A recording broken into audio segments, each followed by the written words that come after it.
I never imagined that a single moment of weakness could unravel my entire life. But as I sit here now, replaying everything that's happened, I realize that it wasn't just one moment. It was a series of choices, each one small enough to justify, but together they led me to a place I never thought I'd find myself. I'm not the kind of person who betrays the people I love. At least, I never thought I was. But now, looking back, I see how easily it happened, how I let it happen. My sister Emily and I have always been close. Growing up, we were inseparable, more like best friends than siblings. She was the one I turned to when I needed advice, the one who knew all my secrets, my hopes, my fears.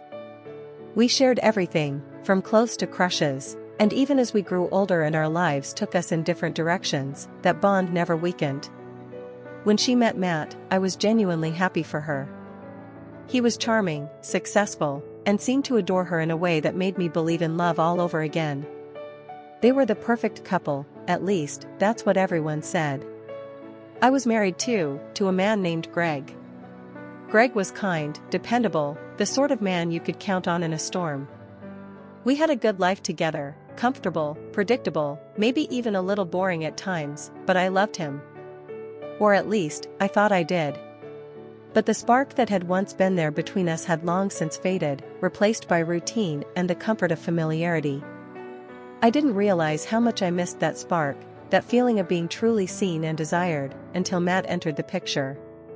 It started innocently enough, as these things often do. Matt and Emily had moved to the same town as Greg and me, and we found ourselves spending more time together. We'd have dinners, go out on double dates, and it was fun. I liked Matt, he was easy to talk to, funny, and had this way of making you feel like you were the most important person in the room. I never thought anything of it, never considered that there might be something more beneath the surface. But as the months went by, I started to notice things. The way he'd look at me just a little too long, the way his smile would linger when he caught my eye, the way our conversations seemed to flow effortlessly, as if we'd known each other forever. At first, I dismissed it. It was just my imagination, I told myself. Matt was married to my sister, for God's sake. And I was married too. There was nothing to it. But as much as I tried to push those thoughts away, they kept coming back, creeping into my mind at the most unexpected moments. I found myself looking forward to the times when we'd all get together, anticipating the easy banter, the shared laughs. And when I was alone with Greg, I couldn't help but notice how different it felt, how the conversations with him seemed stilted, forced, as if we were both going through the motions. One evening, after a particularly tense dinner with Greg, I found myself at Emily and Matt's house. Greg had been called away for work at the last minute, and Emily was out with friends. Matt was home alone, and when I texted Emily to see if she wanted to hang out, he replied instead, saying she wasn't back yet but I was welcome to come over. I hesitated for a moment, a small voice in the back of my mind warning me that this was a bad idea. But I ignored it, convincing myself that it was harmless.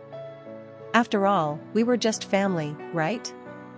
When I arrived, Matt greeted me with his usual easy smile, and for a moment, everything felt normal. We sat in the living room, chatting about our day, and I felt myself relax. But as the evening wore on, the atmosphere between us shifted. There was a tension in the air, something unspoken, but palpable.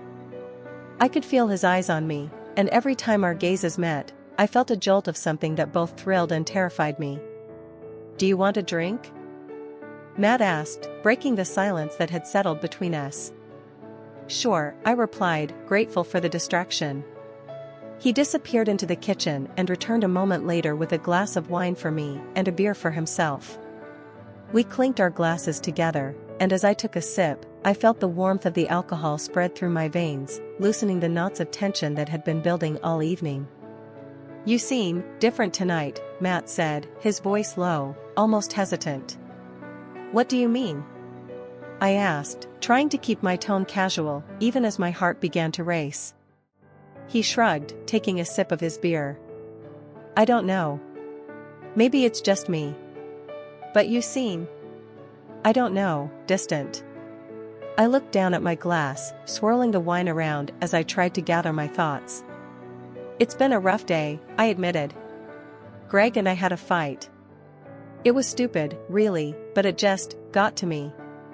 Matt nodded, his expression thoughtful. You two seem so solid, he said quietly. I always thought you had the perfect marriage. I let out a bitter laugh, shaking my head. There's no such thing as a perfect marriage, Matt. We have our issues, just like everyone else. He was silent for a moment, his gaze intense as he studied me. You know, if you ever need someone to talk to, I'm here. His words were innocent enough, but there was something in his tone, something in the way he looked at me, that sent a shiver down my spine. I should have ended it there, should have made an excuse to leave, but instead, I found myself leaning into the moment, letting the tension between us build. I appreciate that, I said softly, my voice trembling with emotions I didn't fully understand. Matt reached out and placed a hand on my knee, a simple gesture that shouldn't have meant anything. But the moment his skin touched mine, I felt a rush of desire so intense it nearly took my breath away. I looked up at him, and in his eyes, I saw the same longing, the same need that was coursing through me. Matt, I began, but before I could finish, he leaned in, closing the distance between us, and pressed his lips to mine. The kiss was soft at first, tentative, as if he was giving me a chance to pull away. But I didn't. I couldn't. The moment our lips met, it was as if a dam had burst, releasing all the pent-up emotions, all the desire that had been simmering between us for months. I kissed him back with a hunger that surprised even me, and when he deepened the kiss, I felt myself falling, tumbling headfirst into something I knew I shouldn't want but couldn't resist. We broke apart, both of us breathing heavily, our foreheads resting together as we tried to process what had just happened. This is wrong, I whispered, my voice trembling with the weight of the words. We can't do this. I know, Matt replied, his voice thick with emotion. But I can't stop thinking about you. I've tried, but I can't. His confession sent a thrill through me, but it was quickly followed by a wave of guilt so intense it nearly knocked the breath out of me. This was my sister's husband, the man she loved, the man she trusted. How could I do this to her? How could I betray her like this? But even as the guilt gnawed at me, I couldn't deny the pull I felt toward Matt, the way he made me feel alive in a way I hadn't felt in years. It was wrong, so wrong, but the temptation was overwhelming, and I found myself unable to resist. We have to stop, I said, though my voice lacked conviction. Matt nodded, but instead of pulling away, he cupped my face in his hands and kissed me again, this time with a desperation that matched my own. I knew I should push him away, should end this before it went any further, but instead, I found myself giving in, letting the desire between us consume me. The next few hours were a blur of stolen kisses, whispered confessions, and tangled sheets. We moved from the couch to the bedroom, our bodies entwined in a way that felt both exhilarating and terrifying. Every touch, every kiss, was filled with a passion I hadn't felt in years, and as we gave in to the desire that had been building between us for so long, I felt a sense of freedom, of release, that I hadn't even realized I'd been craving. But as the night wore on, and the reality of what we were doing began to sink in, the guilt returned, stronger than ever. This wasn't just a harmless fling, this was a betrayal of the worst kind, and I knew that there would be no going back from this. We had crossed a line that could never be uncrossed, and no matter what happened next, things would never be the same. When it was over, we lay together in silence, the weight of our actions pressing down on us like a heavy blanket. I felt Matt's arms around me, his breath warm against my skin, but instead of comfort, all I felt was a deep, gnawing emptiness. We can't do this again, I said finally, my voice barely above a whisper. Matt didn't respond at first, and for a moment, I thought he hadn't heard me. But then he sighed, his hold on me tightening slightly before he let go and rolled onto his back, staring up at the ceiling. I know, he said quietly, his voice filled with a mix of regret and resignation. This was a mistake. A huge mistake. I felt a lump form in my throat, and I blinked back the tears that were threatening to fall. I couldn't believe what we'd done, what I'd allowed to happen. The guilt was almost unbearable, pressing down on my chest, making it hard to breathe. I wanted to rewind the evening, to undo everything that had happened, but I knew that was impossible. We'd crossed a line, and now there was no going back. I should go, I whispered, my voice trembling as I sat up and began to gather my clothes from the floor. Matt watched me silently, his expression filled with a mixture of sorrow and something else I couldn't quite place. Anna, he began, but I shook my head, cutting him off. Don't, I said, my voice cracking. Don't say anything. Just, let me go. He didn't try to stop me as I got dressed, and I was grateful for that. I didn't think I could handle any more words, any more emotions. I just needed to get out of there, to put as much distance between us as possible. As I walked to the door, I felt his eyes on me, and I hesitated, my hand hovering over the doorknob. I wanted to say something, anything, to make this right, to ease the ache in my chest. But there were no words that could fix this, no way to undo the damage we'd done. Without looking back, I opened the door and stepped out into the cool night air, closing it softly behind me. The sound of the door clicking shut felt final, like the closing of a chapter in a book I never should have started reading. I walked to my car in a daze, my mind racing with 1,000 thoughts and emotions. The guilt was suffocating, the shame almost too much to bear. How had I let this happen? How had I betrayed my sister in the worst possible way? I knew I had to face the consequences of my actions, but the thought of telling Emily the truth, of seeing the hurt and betrayal in her eyes, made me feel sick to my stomach. I drove home in silence, the radio off, the only sound the soft hum of the engine and the pounding of my heart in my ears. When I arrived at my house, I sat in the driveway for a long time, staring at the darkened windows, trying to summon the courage to go inside. Greg was probably asleep by now, blissfully unaware of the storm that was brewing just beneath the surface. Finally, I forced myself to get out of the car and walk to the front door. The house was quiet, and I felt a pang of guilt as I slipped off my shoes and tiptoed upstairs to our bedroom. Greg was lying in bed, his back to me, his breathing slow and even. I watched him for a moment, my heart heavy with the knowledge of what I'd done, and then I quietly changed into my pajamas and slid into bed beside him.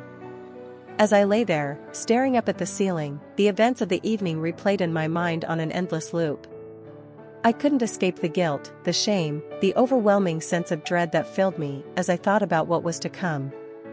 I had betrayed not only my sister, but also my husband, the man who had stood by me through thick and thin, who had loved me unconditionally. And now, I had to live with the consequences of that betrayal. The next few days were a blur. I went through the motions, trying to pretend that everything was normal, but inside, I was falling apart. I couldn't eat, couldn't sleep, couldn't focus on anything. Every time I looked at Greg, the guilt gnawed at me, and I felt like a fraud, a liar, a terrible person. And every time I saw Emily, the pain in my chest grew sharper, the weight of my secret almost too much to bear. I avoided Matt as much as possible, but when we did see each other, at family gatherings, at events with friends, the tension between us was palpable. I could see the same guilt and regret in his eyes that I felt in my own heart, and it only made things worse. We had done something unforgivable, and the consequences were starting to catch up with us. It wasn't long before Emily began to notice that something was off. She cornered me one afternoon when we were alone, her brow furrowed in concern. "Anna, what's going on with you?" she asked, her voice soft but insistent. "You've been so distant lately. Is everything okay?" My heart pounded in my chest, and I forced myself to smile, though it felt more like a grimace. "I'm fine," I lied, hating myself for the words even as I said them. "Just, a lot on my mind, I guess." She didn't look convinced, but she nodded, giving me a small, reassuring smile. "If you ever need to talk, I'm here, okay?" I nodded, unable to trust myself to speak. The guilt was overwhelming, suffocating me, and I knew that I couldn't keep this up much longer. I was falling apart, and it was only a matter of time before everything came crashing down. And then, one evening, it did. Greg and I were sitting in the living room, watching TV, when he suddenly turned to me, his expression serious. "Anna, is there something you want to tell me?" he asked, his voice calm but with an edge that sent a chill down my spine. My heart skipped a beat, and I felt a cold sweat break out on the back of my neck. "What do you mean?" I asked, my voice trembling. He sighed, running a hand through his hair as he looked at me with an intensity that made my stomach churn. "You've been acting strange lately. Distant. And I can't help but feel like there's something you're not telling me." I felt the walls closing in around me, the weight of my secret pressing down on me like a ton of bricks. I couldn't do this anymore. I couldn't keep lying, couldn't keep pretending that everything was okay. The guilt was eating me alive, and I knew that the only way to move forward was to come clean, no matter how much it hurt. Tears welled up in my eyes, and I looked down at my hands, unable to meet his gaze. "Greg. I have to tell you something," I whispered, my voice breaking. He didn't say anything, just watched me, his expression unreadable. I took a deep breath, trying to steady myself, and then I forced the words out, each one feeling like a knife to the heart. I made a mistake," I began, my voice trembling. "A huge mistake. And I'm so sorry." Greg's face paled, and I could see the fear and hurt in his eyes as he processed my words. "What kind of mistake?" he asked, his voice tight with emotion. I swallowed hard, my throat dry as I struggled to find the words. I was with someone else," I admitted, my voice barely above a whisper.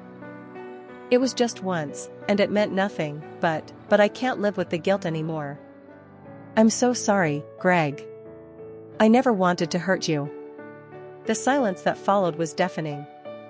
Greg stared at me, his eyes wide with shock and betrayal, and for a moment, I thought he might not say anything at all. But then he let out a harsh, bitter laugh, shaking his head in disbelief. "I can't believe this," he said, his voice trembling with anger. "I can't believe you would do this to us, to me. How could you, Anna? How could you betray me like this?" Tears streamed down my face, and I reached out to him, desperate to somehow make this right, to ease the pain I had caused. "Greg, I'm so sorry," I pleaded, my voice shaking. "I know I've hurt you, and I'll do whatever it takes to make things right. Please, please give me a chance." He pulled away from my touch, his expression cold and distant. "I don't know if I can do that, Anna," he said quietly. "I don't know if I can ever trust you again." His words cut me to the core, and I felt my heart shatter into a million pieces. I had destroyed everything we had built together, everything I had once held so dear, and there was no way to undo the damage. I had betrayed him in the worst possible way, and now I was left to face the consequences of that betrayal. The days that followed were a nightmare. Greg barely spoke to me, and when he did, his words were filled with bitterness and resentment. I tried to reach out to him, tried to make amends, but it was no use. The trust between us had been shattered, and I didn't know if it could ever be repaired. And then there was Emily. The thought of telling her the truth, of confessing what I had done with Matt, was almost too much to bear. She was my sister, my best friend, and I had betrayed her in the most unforgivable way. But I knew I couldn't keep it a secret forever. The guilt was eating me alive, and I knew that sooner or later, she would find out. When I finally worked up the courage to tell her, it was one of the hardest things I'd ever done. We were sitting in her living room, just the two of us, and I could feel my heart pounding in my chest as I prepared to drop the bombshell that would change everything. "Emily, I have to tell you something," I began, my voice trembling with the weight of what I was about to say. She looked at me, her brow furrowed in concern. "What's wrong, Anna? You're scaring me." I took a deep breath, trying to steady myself. "There's no easy way to say this, and I'm so sorry. But something happened, between Matt and me." Her eyes widened in shock, and she stared at me, her face going pale. "What do you mean?" she asked, her voice trembling. I couldn't hold back the tears any longer, and they spilled down my cheeks as I forced myself to speak.